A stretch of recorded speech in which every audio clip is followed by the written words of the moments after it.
যা বলার আমরা বলবো। না রে, তোদের কি কিছু বলতে হবে না। আমি ওকে যতটুকু ভালোবাসি ঠিক ততটাই ও ইয়াসিনকে ভালোবাসি। আমি চাই না ওর চোখে খারাপ হতে। ও ভালো থাকুক, সেটাই আমি চাই। যার জন্য কাঁদছিস এটা সেই ফোন করেছে, দেখ কি বলছে। হ্যালো, হ্যাঁ বল। বলছি আজ বিকেলে তুই একটু আমাদের বাড়িতে আয়। এটা হচ্ছে তুলির বন্ধু, দুজন একসঙ্গেই পড়াশোনা করে, খুব ভালো ছেলে। রং, এটা হচ্ছে ছেলে, কানাডায় থাকে। খুব ভালো।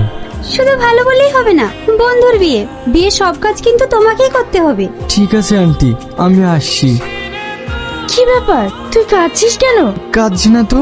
আমি তোর বন্ধু, আমার কাছে লুকোতে পারবি না। কি হয়েছে বল। আমি কাঁদছি তোর জন্য। এতদিনে একসঙ্গে ছিলাম তো, তুই বিয়ে করে অন্যের ঘরে চলে যাবি, আমি তোকে অনেক মিস করব। আমিও তো তোকে ছাড়া থাকতে পারবো না, আমি সেই প্ল্যান আগে থেকেই করে রেখেছি।